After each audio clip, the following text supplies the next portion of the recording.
दोस्तों, हम सब का सपना होता है कि काश हमारे पास इतना पैसा हो कि हमको पैसे के लिए काम ना करना पड़े। यानी कि हम अपने लिए इतना कॉर्पस इकट्ठा कर पाएँ कि जिससे कि हमारी आने वाली ज़िंदगी सुकून भरी हो सके, हमारे सभी फाइनेंशियली गोल पूरे हो सकें। मतलब कि हम टाइम से पहले अगर रिटायर हो जाएँ। यहाँ रिटायर होने का मतलब ये नहीं है कि आपको कुछ काम नहीं करना है। रिटायर होने का मतलब है कि आपको रोज़ की रोजी रोटी चलाने के लिए काम ना करना पड़े। आप वो काम कर पाओ अपनी ज़िंदगी में जो आप करना चाहते हो। हम में से बहुत से लोग इस रैट रेस में फंसे हुए हैं। सारी ज़िंदगी हम जॉब करते हैं, उसके बावजूद हम कुछ नहीं बचा पाते हैं। क्योंकि इतना तो तय है कि कहीं ना कहीं हमारी सोच में कुछ गड़बड़ है। कुछ ना कुछ हम कुछ मिस कर रहे हैं बेसिकली, कि जो हमको हमारे गोल से दूर ले जा रहा है। ऐसे हम फाइनेंशियली फ्री कभी नहीं हो सकते हैं जब तक कि हम कुछ हटके नहीं सोचेंगे बेसिकली। क्या आपको भी लगता है कि अर्ली रिटायर होना बहुत मुश्किल है? यानी कि 30s में, 35 में, 40 में अर्ली रिटायर कितना ज़्यादा मुश्किल है। अगर आप भी ऐसा सोचते हो तो कहीं ना कहीं इस वीडियो से आज आपकी सोच बदलने वाली है। इस वीडियो के माध्यम से आप सीखोगे कि कैसे आप भी कुछ प्रिंसिपल्स को फॉलो करके अर्ली रिटायर हो सकते हो। अर्ली रिटायरमेंट का मतलब है कि आप अपने लिए इतना कॉर्पस इकट्ठा कर लोगे कि जो कॉर्पस फ्यूचर में आपके लिए इनकम जनरेट करने का काम करेगा। मतलब कि आपको पैसे के लिए बेसिकली काम नहीं करना पड़ेगा। आप काम करोगे अपने पैशन को फॉलो करने के लिए, वो काम जो आप अपनी लाइफ में करना चाहते हो, जिस काम को करने में आप बहुत ज़्यादा अच्छे हो बेसिकली, तो उस काम को आप कर पाओगे। दोस्तों, हमारी जो आज की बुक है, इस बुक का नाम है क्विट लाइक अ मिलियनियर, और इस बुक को लिखा है क्रिस्टी सेन और ब्राइस लिंग ने। दोस्तों, क्रिस्टी सेन चाइना से हैं, और चाइना में उन्होंने बहुत स्ट्रगल देखा है अपने दौर में। जब वो छोटी थी, अपने माँ बाप के साथ में, अपने साथ में, वो पाई पाई के लिए बेसिकली मोहताज होती थी। उन्होंने वो दौर देखा है, सामना करना पड़ता था अपनी डेली दिनचर्या को चलाने के लिए। इतना मुश्किल था, पढ़ाई के लिए, बाकी सब चीज़ों के लिए बहुत मुश्किल था बेसिकली उनके लिए। तो उनके मन में पैसे को लेके एक ऐसा जुनून था उनके अंदर में, कि वो जुनून, उसके माध्यम से उन्होंने अपनी लाइफ में कुछ बड़ा अचीव करने का सोचा। और उन्होंने सोचा कि कैसे वो भी कुछ ऐसा करें कि जिससे कि वो अर्ली रिटायर हो सकें, यानी कि एक ऐसी एज में रिटायरमेंट ले सकें जब वो अपने पैशन को बेसिकली फॉलो कर सकें। तो उन्होंने किन प्रिंसिपल्स को फॉलो किया है, कैसे वो अर्ली रिटायर हो पाई, यहाँ तक कि 31 की एज में वो रिटायर हो गई थी। उन्होंने इतना अपने लिए काम कर लिया था कि 31 साल की उम्र में उन्होंने रिटायरमेंट ले लिया, और उन्होंने अपने पैशन को फॉलो किया। उनका पैशन जो कि राइटिंग था, आज वो एक प्रोफेशनल राइटर हैं। उनकी बुक्स को दुनिया भर में लोग पसंद करते हैं। तो आखिर उन्होंने ये सब किया कैसे, सीखेंगे कि जिन प्रिंसिपल्स को फॉलो करके आप भी अपनी ज़िंदगी में अपनी रैट रेस वाली जॉब को छोड़ सकते हो और आप भी मिलियनियर बन सकते हो। और कैसे आप बनोगे, आइए जानते हैं इस वीडियो के कुछ पॉइंट्स की ओर। सबसे पहला पॉइंट है कि don't follow your passion, follow maths. Kristy Shen कहती हैं कि जब वो अपने करियर के शुरुआत में थी, जब उनको करियर अपना चुनना था, तो उनके पास 3 ऑप्शन थे। पहला ऑप्शन था राइटर का, दूसरा ऑप्शन था बुक कीपिंग का यानी कि अकाउंटिंग का, और तीसरा था कंप्यूटर इंजीनियर का। वो जानती थी राइटर का, एक्चुअली अगर वो राइटर, उनको पसंद भी थी राइटिंग, लेकिन राइटर को अगर वो प्रोफेशनल चुनती तो उससे बेसिकली उनका क्या होता कि वो इतनी कमाई वहाँ पे नहीं कर पाती, इतनी उनकी सैलरी नहीं होती कि जिससे कि वो एक पैसे को बचा पाती और उसको इन्वेस्ट करवा पाती। वही हाल बुक कीपिंग का था। उन्होंने देखा बुक कीपिंग के फील्ड में भी उन्होंने जब रिसर्च की, उन्होंने देखा वहाँ से भी बहुत मुश्किल है उनके लिए कि वो इतनी इनकम जनरेट कर पाएँ कि वो वहाँ से ज़्यादा पैसा बचा सकें। तीसरा ऑप्शन उन्होंने चूज़ किया, वो ये था कि कंप्यूटर इंजीनियर का। कंप्यूटर इंजीनियर के रूप में जब उन्होंने पूरी कैलकुलेशन की, तो उन्होंने देखा कि कंप्यूटर इंजीनियर ही एक ऐसी चीज़ है कि जिसको वो कर सकती हैं, और वहाँ से वो अच्छा पैसा बेसिकली बचा सकती हैं, क्योंकि उनको जो इनकम होगी वहाँ से उनकी काफ़ी ज़्यादा होगी इन दोनों प्रोफेशन के मुकाबले। और वहाँ से वो जब कमाएंगी ज़्यादा तो वो ज़्यादा पैसे को बेसिकली बचा सकती हैं। कंप्यूटर इंजीनियरिंग को चुना। वहाँ पे कुछ सालों तक काम करने के बाद उन्होंने एक अच्छा कॉर्पस अपने लिए तैयार कर लिया, और एक ऐसी स्थिति में वो पहुँच गई कि जिससे कि वो समय से पहले बेसिकली रिटायर हो पाई।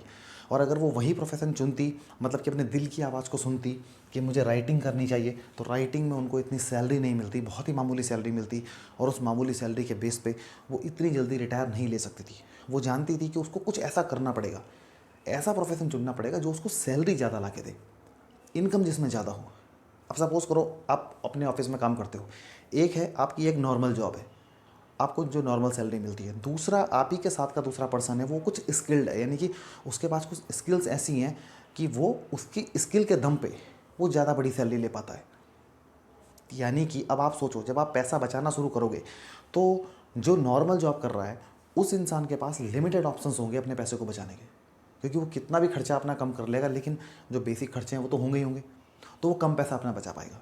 लेकिन जिसकी सैलरी ज़्यादा है, अगर वो चाहे, हालांकि सब लोग ऐसा नहीं कर सकते कि सब लोग सारा का सारा पैसा बचा ले, लेकिन जो लोग करना चाहते हैं, जो लोग कुछ प्रिंसिपल्स को फॉलो करते हैं, वो लोग वहाँ से ज़्यादा पैसे को बचा सकते हैं और उस पैसे को बेसिकली वो इन्वेस्ट कर सकते हैं, उस पैसे को वो काम पे लगा सकते हैं और एक समय ऐसा आएगा जब उनका पैसा उनके लिए बेसिकली काम कर रहा होगा। तो यहाँ पर ऑथर ने क्या किया, मैथ्स को फॉलो किया। उन्होंने कैलकुलेशन की कि कौन सा ऐसा प्रोफेशन है कि जो वो कर सकती हैं और उससे उनको ज़्यादा इनकम जनरेट वो प्रोफेशन उनके लिए कर सकता है और उस इनकम से वो अपने लिए एक इन्वेस्टमेंट तैयार कर सकती हैं। तो ऑथर यही कहती हैं कि आपको भी ऐसा ही करना चाहिए। आपको कोई काम हो सकता है पसंद हो, लेकिन ज़रूरी नहीं है कि वो काम आपको अमीर बनाए। तो आपको पहले वो उस काम पे फोकस करना है कि जो काम आप कर सकते हो और वो काम ऐसा है जो आपको वो अमीर बना सकता है। बाद में जब आप वहीं से फाइनेंशियली फ्री हो जाओ, आपके पास एक ऐसा कॉर्पस इकट्ठा हो जाए जो आपके लिए काम करे, आपकी रोज़मर्रा की ज़िंदगी के जो खर्चे के लिए आपको काम ना करना पड़े, और उस समय आप अपने जो आपका इंटरेस्ट वाला प्रोफेशन है आप उसको फॉलो कर सकते हो। आप राइटिंग करना चाहते हो, आप दूसरी चीज़ जो भी आप करना चाहते हो, वो काम आप तब कर सकते हो। उसके लिए बेसिकली क्या है, आपको तब परेशानी नहीं झेलनी पड़ेगी। अदरवाइज़ आप सेविंग में बहुत ज़्यादा परेशानी का सामना करोगे और हो सकता है आपके पास उतना कॉर्पस इकट्ठा भी बेसिकली ना हो पाए। तो सबसे पहला रूल यही है कि अपने इंटरेस्ट को मत फॉलो करो।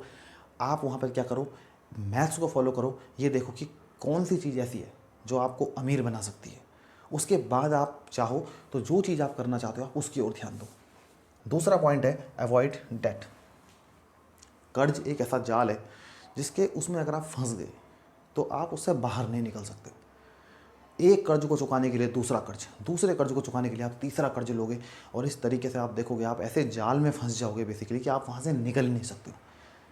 ऑथर कहती है चाइना में जो है कर्ज को बुरा माना जाता है, मतलब कर्ज का मतलब है गुलाम, जो बेसिकली जिसको हम बोलते हैं कि किसी की गुलामी करना।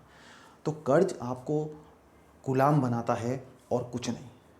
तो कर्ज बेसिकली आपको कर्ज से दूर रहना है। आजकल हम देखते हैं कि किस तरह से personal loan, home loan, consumer loan, credit card loan, इनके माध्यम से हमको लुभाया जाता है और हमारे सामने तरह तरह के लुभावने ऑफर प्रस्तुत किए जाते हैं और हम उस जाल में फंस जाते हैं। हमने देखा हमारा टीवी घर में सही काम कर रहा है, बिल्कुल सही चल रहा है, लेकिन हम क्या करते हैं, हमको बड़ा टीवी चाहिए तो हम क्रेडिट कार्ड पर उसको लोन पे ले लेते हैं। क्रेडिट कार्ड पर हम उस पैसे को खर्च कर रहे हैं जो पैसा हमने अभी तक कमाया भी नहीं है। यानी कि इस महीने की जो हमारी सैलरी आई वो तो है ही है, वो तो हमने खर्च कर ही दी। अब अगले महीने की सैलरी में से हमने पहले ही इंतजाम कर दिया कि इतने पैसे हमारे लोन में चले जाएंगे, तो यानी कि हमने अपनी सैलरी को और कम कर दिया। तो वो पैसा खर्च करना जो आपके पास अभी है ही नहीं, ऐसा करना बेसिकली बहुत बड़ी मूर्खता साबित होगी आपकी। आप फाइनेंशियल फ्रीडम अचीव नहीं कर सकते हो अगर आप इस तरह की गलती करोगे। तो फाइनेंशियल फ्रीडम अगर आपको हासिल करनी है, अर्ली रिटायरमेंट अगर आपको चाहिए, तो आप कर्ज के जाल से हमेशा दूर रहो। इसके लिए आप क्या कर सकते हो, जैसे कुछ खर्चे ऐसे हो सकते हैं जब इमरजेंसी में खर्चे आ जाते हैं। आप 5 महीने में, 6 महीने में, साल भर में कभी आपका कोई ऐसा खर्चा बेसिकली आ गया कि जब आपके पास पैसा है ही नहीं। अब आप क्या करोगे, कर्ज लोगे उस खर्च को चुकाने के लिए। तो उस खर्च को चुकाने के लिए आपको कर्ज ना लेना पड़े, इसके लिए आपको एक इमरजेंसी फ़ंड बनाना चाहिए। यानी कि कभी आपकी जॉब चली जाए या कुछ मेडिकल एक्सपेंसेस आपकी हो गई, तो आपको इमरजेंसी फ़ंड आपको बनाना चाहिए कि जिससे कि क्या होगी, जब भी कोई इमरजेंसी आए तो आप उस फंड में से पैसा निकाल के उस काम को आप कर सको और जब भी दोबारा आपकी इनकम आए तो वहाँ से उस पैसे को आप इमरजेंसी फ़ंड में डाल सको। इस तरीके से आपको कर्ज नहीं लेना पड़ेगा। कुछ आप ख़रीदना चाहते हो तो उस खरीदने के लिए आप प्लान करो। आप पहले से पैसे बचाना आप स्टार्ट कर दो कि मैं हर महीने इतनी सेविंग करूँगा ताकि एक दिन मेरी इनकम, मेरी जो कॉर्पस है वो इतना हो जाएगा और वहाँ से मैं उस चीज़ को खरीदूँगा। मान लो आप कोई टीवी खरीदना चाहते हो, 50,000 का कोई टीवी आपको खरीदना है, तो आप पहले से डिसाइड करो कि हर मंथ मैं इतने पैसे बचाऊंगा और इतने टाइम में मेरे पास इतना पैसा हो जाएगा जिससे कि मैं उस टीवी को खरीद सकता हूँ। लेकिन आप लोन लेकर उस चीज़ को मत खरीदो। आप कर्ज से जितना ज़्यादा दूर रहोगे उतना ही आपकी फाइनेंशियल फ्रीडम के लिए बेसिकली अच्छा है। आप अपने सोर्स ऑफ इनकम को आप बढ़ा सकते हो। आप देखते हो बहुत से लोग ऐसे, आप कोई टीचिंग की जॉब आप करते हो, साथ में आपको ट्यूशन्स पढ़ा सकते हो, वहाँ से आप कोई इनकम कर सकते हो। आप ग्राफिक डिज़ाइनिंग में हो जैसे, तो आप सपोज करो ग्राफिक डिज़ाइनिंग आप कर सकते हो। कुछ सोर्स ऑफ इनकम को आप बढ़ा सकते हो ताकि आपको और ज़्यादा पैसा इन्वेस्ट करने का मौका मिले, और ज़्यादा पैसा आपको सेव करने का मौका मिले। अगर आपके पास कर्ज है तो अपने कर्ज को पहले आप चुकाओ।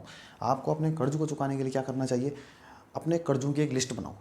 सबसे ज़्यादा इंटरेस्ट रेट आपके जिस कर्ज का है पहले आप उसको चुकाओ, फिर उससे कम इंटरेस्ट रेट, फिर उससे कम इंटरेस्ट रेट। इस तरीके से उन पर लगातार अटैक करो। सबसे पहले उस पर अटैक करो जिसका इंटरेस्ट रेट सबसे ज़्यादा है। जैसे आप सपोज़ करो जो पर्सनल लोन होते हैं, यानी कि 20-20% तक 18-20% तक जो है वो पर्सनल लोन का हम इंटरेस्ट रेट पे करते हैं। तो पहले आपको वो फाइनल करना है। क्रेडिट कार्ड का जो लोन है, क्रेडिट कार्ड का जो कर्ज है, वो बहुत ज़्यादा एक्सपेंसिव होता है, तो उसको पहले आपको पे करना है। अब जैसे होम लोन है, होम लोन आपका 8% या 8.5% या 9% पे होगा, लेकिन जो दूसरे कर्ज हैं वो 15-20% तक, 22% तक आप इंटरेस्ट पे करते हो, उनको आपको बेसिकली पहले चुकाना है। आपको रूल नंबर 72 का भी ध्यान रखना है। रूल नंबर 72 क्या करता है कि आपकी इन्वेस्टमेंट कितने साल में डबल हो जाएगी, उसको आपको बताता है। जैसे मान लो, सपोज करो आपने 5,000 रुपये जमा किए, अब वो 5,000 रुपये कितने साल में डबल होंगे ये बताता है रूल नंबर 72।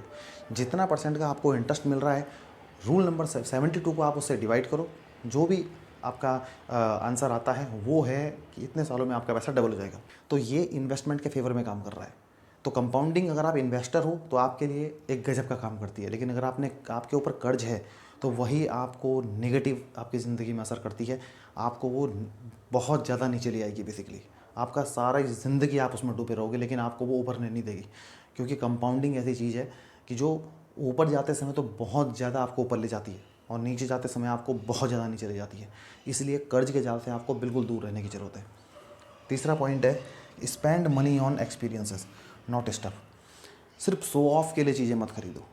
जैसे बहुत सी चीज़ें हम ऐसी खरीदते हैं जिनकी हमको ज़रूरत भी नहीं है, दूसरों को दिखाने के लिए हम पैसा खर्च करते हैं। अगर हम ऐसा करेंगे तो हम कभी भी अमीर नहीं बन पाएंगे। तो दिखाने की ज़रूरत नहीं है अमीरी को। अमीरी इस बात से तय नहीं होती है कि आप क्या दिखाते हो, अमीरी इस बात से तय होती है आपकी नेटवर्थ कितनी है, आपकी एसेट्स कितनी हैं जो आपके लिए इनकम जनरेट करने का काम करती हैं। तो कभी भी आप शो ऑफ के लिए पैसे को खर्च मत करो। आपको खर्च करना है, आप एक्सपीरियंस के लिए खर्च करो। कोई चीज़, अगर आप कोई स्किल आप सीखना चाहते हो, कोई ऐसी चीज़ें जब कोई आप घूमने जाना चाहते हो, वहाँ आपको नया कुछ सीखने को मिलता है, नई जगह आप एक्सप्लोर करते हो, तो एक्सपीरियंस के लिए जब आप बेसिकली खरीदोगे कोई चीज़, तो आपको बेसिकली क्या होगा कि उसमें खुशी मिलेगी आपको। लेकिन शो ऑफ करने में बेसिकली क्या है, कुछ लोग ऐसे होते हैं उनको बहुत ज़्यादा शॉपिंग की हैबिट होती है। शॉपिंग और कुछ नहीं है, एक तरह का नशा होता है। वो जितनी शॉपिंग करते हैं उनको वो नशा होता है और ज़्यादा शॉपिंग करने का, क्योंकि जब भी वो शॉपिंग करते हैं तो उनके दिमाग में एक जो प्लेजर हार्मोन होता है, डोपामाइन, वो बेसिकली रिलीज़ होता है। और जितना ज़्यादा डोपामाइन हमारा माइंड रिलीज़ करेगा, हमारा ब्रेन रिलीज़ करेगा, उतना ही ज़्यादा हमको और ज़्यादा लत होगी कि वो और डोपामाइन को रिलीज़ करे। जैसे हम एक सोशल मीडिया की एक वीडियो हमने देखी, तो हमको थोड़ी वहाँ पे क्या होता है कि एकदम थोड़ी हमको अच्छा सा लगता है। अब हम लगातार कई घंटे तक वीडियो स्क्रॉल करते जाते हैं, हमें पता ही नहीं चलता हमारे 4-5 घंटे कब बर्बाद हो गए। तो डोपामाइन जितना ज़्यादा हमारा ब्रेन रिलीज़ करेगा, हम उसके लती होते जाएंगे, और एक समय ऐसा आएगा कि हम उसके बिना रह ही नहीं पाएंगे। वो हमारी ऐसी लाइफ की हैबिट बन जाएगी। तो उसी तरीके से शॉपिंग भी हमारे साथ में ऐसा काम करती है। तो कभी भी चीज़ों के लिए आप शो ऑफ करने के लिए, सिर्फ शॉपिंग के शौक़ के लिए आप चीज़ें मत खरीदो। आप बेसिकली खरीदो एक्सपीरियंस लेने के लिए, जो आपको खुशी देगी। नेक्स्ट पॉइंट है कि practice index investing instead of individual stock. Author कहते हैं कि आपको इंडेक्स में इन्वेस्ट करना चाहिए। इंडिविजुअल शेयर में जब आप इन्वेस्ट करते हो तो आपको कोई पता नहीं है कि भविष्य में किस कंपनी का शेयर है कि वो ग्रोथ करेगा या फिर वो नेगेटिव रिटर्न देगा। क्योंकि ये हम सब जानते हैं कि एक टाइम पे जो कंपनियां कभी ब्लू चिप हुआ करती थी, वो कंपनियां आज मार्केट का इंडेक्स का हिस्सा नहीं है, वो वहाँ से बाहर हो चुकी हैं और उन्होंने लोगों के पैसे को डुबा दिया है। किसी ज़माने में yes bank blue chip stock हुआ करता था, लेकिन आज यस बैंक का हाल आपको पता है। बहुत सारी ऐसी कंपनियां हैं, आपके DHFL है, जेट एयरवेज़ है, अगर आपने इन्वेस्ट किया होता तो आपका पैसा डूब गया। तो इसकी बजाय ऑथर कहते हैं कि आपको इंडेक्स में इन्वेस्ट करना चाहिए। अगर हम इंडेक्स की बात करें, इंडिया में तो मेजर इंडेक्स हैं, हालांकि बहुत सारे वैसे अलग अलग इंडेक्स भी हैं, लेकिन मेजर इंडेक्स की अगर हम बात करें तो निफ्टी 50 है और सेंसेक्स है। निफ्टी 50 के अंदर टॉप 50 कंपनीज़ हैं मार्केट कैपिटलाइजेशन के आधार पर, जो भारत की टॉप की 50 कंपनियाँ हैं। टॉप 30 कंपनीज़ हैं सेंसेक्स के अंदर में, और ये टॉप 30 कंपनीज़ ऑलरेडी निफ्टी का पार्ट है, लेकिन निफ्टी में 20 और भी कंपनियां हैं, तो इसलिए ये 50 कंपनीज़ का एक कंपोजिशन है। और सेंसेक्स में जो है वो 30 कंपनीज हैं बेसिकली मार्केट कैपिटलाइजेशन के आधार पे। तो जब आप निफ्टी 50 में बेसिकली इन्वेस्ट करते हो तो आप इन 50 कंपनियों में इन्वेस्ट करते हो, यानी कि भारत की टॉप की 50 कंपनियों में आप इन्वेस्ट करते हो। इंडेक्स में इन्वेस्टिंग की ये खूबसूरती है कि कोई भी कंपनी अच्छा परफॉर्म करे या ना करे, उसकी रीबैलेंसिंग आपको करने की ज़रूरत नहीं है, इंडेक्स अपने आप उसकी रीबैलेंसिंग करेगा। आप जब इंडेक्स में इन्वेस्ट कर रहे हो तो जो उस इंडेक्स की 50 कंपनियां हैं, आपने उसमें इन्वेस्ट किया। अब अगर कोई कंपनी अच्छा परफॉर्म नहीं करती है तो इंडेक्स उसको अपने आप बाहर कर देगा इंडेक्स से, और उसकी जगह पे कोई नई कंपनी जो है वो इंडेक्स में आ जाएगी। तो आपका पैसा एग्जिस्टिंग कंपनीज़ में लगता है, जो कंपनियां उस समय उस इंडेक्स का पार्ट है। तो इस तरीके से आपको ये चिंता करने की ज़रूरत नहीं कि कौन सी कंपनी भविष्य में ऊपर जाएगी और कौन सी कंपनी भविष्य में जो है वो डूब जाएगी। इंडिविजुअल स्टॉक में ये खतरा हमेशा बना रहता है। ज़रूरी नहीं है कि जो कंपनी आज ब्लू चिप है वो कंपनी कल भी ब्लू चिप रहे, लेकिन इंडेक्स हमेशा वहाँ रहेगा और इंडेक्स अपनी रीबैलेंसिंग खुद करता रहेगा। इसलिए आपको इंडेक्स में इन्वेस्टिंग करनी चाहिए। इंडिविजुअल स्टॉक में अगर आपको बहुत ज़्यादा रिसर्च की ज़रूरत पड़ती है, बहुत ज़्यादा टाइम की ज़रूरत पड़ती है, अगर आप बहुत ज़्यादा एक्सपर्ट हैं, सीखा हुआ है आपने, प्रोफेशनल हैं आप, तो ही आप इंडिविजुअल स्टॉक में इन्वेस्ट करो। अदरवाइज़ सबसे बढ़िया ऑप्शन आपके लिए है कि आप इंडेक्स में आप इन्वेस्ट करो और आप भूल जाओ देश की तरक्की में। अगर आप जिन कंपनियों का योगदान है तो उन कंपनियों में आप अगर इन्वेस्ट करोगे आपके पैसे को ग्रोथ मिलेगी। और लॉन्ग टर्म में इंडेक्स का ट्रैक रिकॉर्ड यही है कि इंडेक्स लॉन्ग टर्म में हमेशा ऊपर की ओर ही जाता है। शॉर्ट टाइम में वोलेटाइल हो सकता है ऊपर नीचे, लेकिन लॉन्ग टर्म में तो इंडेक्स को ऊपर ही जाना है। तो हमेशा इंडेक्स इन्वेस्टिंग पे आप फोकस करो। नेक्स्ट पॉइंट है कि to retire early focus on how much save. हम लोग क्या करते हैं मैक्सिमम कि हमारी जब इनकम आती है तो हम उसमें से पहले सारे एक्सपेंसेस करते हैं और जो बेसिकली अमाउंट बच जाती है हम उस अमाउंट से को कहते हैं हम कि इसको हमको सेव करना है। लेकिन ऑथर कहते हैं ये गलत प्रैक्टिस है। आपको क्या करना चाहिए, आपको पहले इनकम में से सेविंग को अलग करना चाहिए। सबसे पहले खुद को पैसा पे करो। यानी कि अगर आपकी इनकम 50,000 रुपीज़ है तो 20% आप वहाँ से पहले ही अलग निकाल दो। यानी कि 10,000 रुपये आपने पहले ही अलग निकाल दिए, अब उसमें 40,000 बच गए। आपको जो सारे खर्चे अपने पूरे करने हैं वो उस 40,000 में ही करने हैं। तो ये हो सकता है आप 25% भी बचा सकते हो सकता है आप 30% बचा सकते हो, ये हर किसी के लिए अलग अलग है। तो जो भी आपकी इनकम है उसका एक निश्चित भाग पहले ही आप अलग कर दो और तब जाके बेसिकली आप अपने एक्सपेंसेस करो। तो जितने ज़्यादा अपने एक्सपेंसेस पे आपका कंट्रोल होगा उतने ही ज़्यादा पैसे आप बेसिकली बचा पाओगे और वही पैसे लॉन्ग टर्म में आपके ग्रो होंगे। अच्छा, बहुत सारी चीज़ें ऐसी हैं हम उन जगहों पे पैसा खर्च कर देते हैं कि जिन चीज़ों की हमको ज़रूरत भी नहीं होती है, लेकिन हम वहाँ अपने पैसे को खर्च कर देते हैं।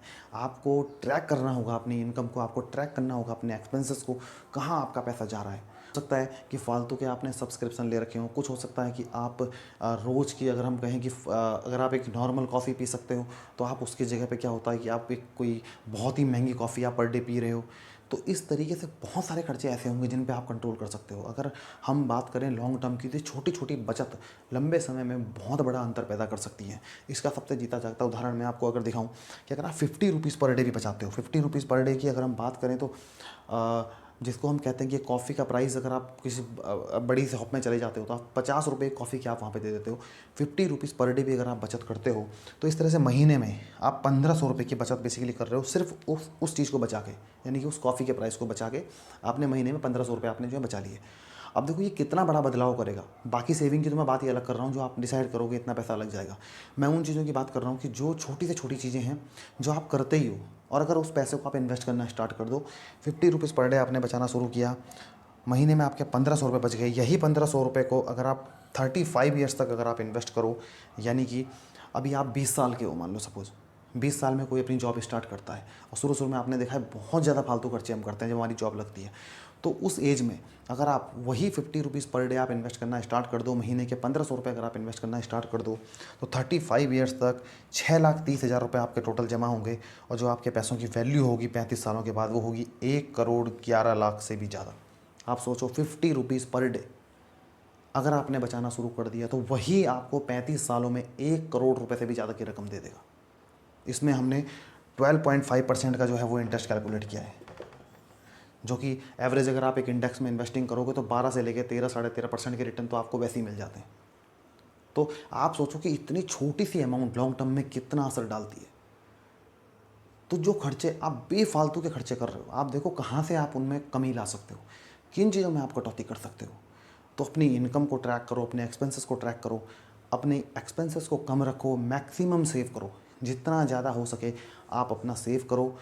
और जिससे कि आप एक टाइम ऐसा आएगा जब आपका कॉर्पस इतना इस लेवल पे पहुंच जाएगा कि वहाँ से आपको काम करने की ज़रूरत नहीं है। आपने 1 करोड़ रुपये इकट्ठा कर लिया, आपने उसको अगर मान लिया किसी डेट फंड में डाल दिया या किसी म्यूचुअल फंड में आपने डाल दिया और वहाँ अगर आपको साल का 10% का अगर ब्याज अगर आपको मिल रहा है तो आपके साल भर के 10 लाख रुपए आपको उसके ब्याज के मिल रहा है।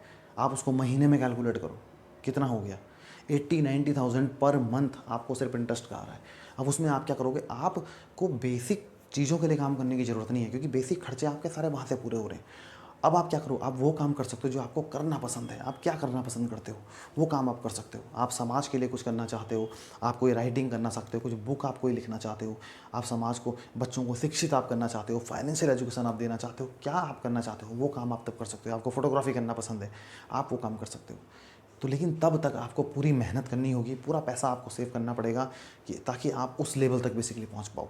तो इस तरीके से इस वीडियो में हमने सीखा कि कैसे, अगर सबसे पहले आपको क्या करना है, अपने पैशन को छोड़ के मैथ्स को फॉलो करना है, कैलकुलेट करना है कि कौन सी ऐसी चीज़ है, कौन सा ऐसा प्रोफेशन है कि जो आपको ज़्यादा इनकम जनरेट करके दे सकता है। कि जितनी ज़्यादा इनकम होगी उतना ही ज़्यादा आप सेव कर पाओगे।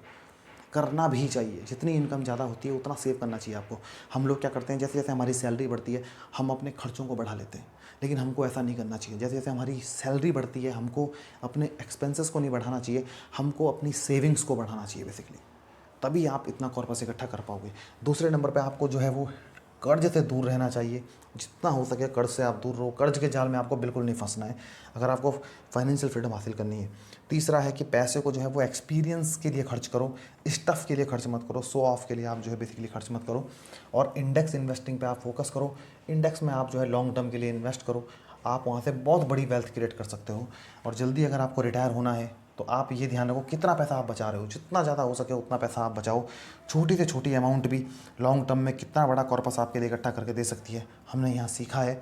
इस तरीके से जितना आप हो सके उतना पैसे को बचाओ, जितना आप इन्वेस्ट करो। और पावर ऑफ कंपाउंडिंग को हम सब जानते हैं कि कंपाउंडिंग ने लॉन्ग टर्म में कितना बहुत बढ़िया काम करती है अगर आप एक इन्वेस्टर हो तो।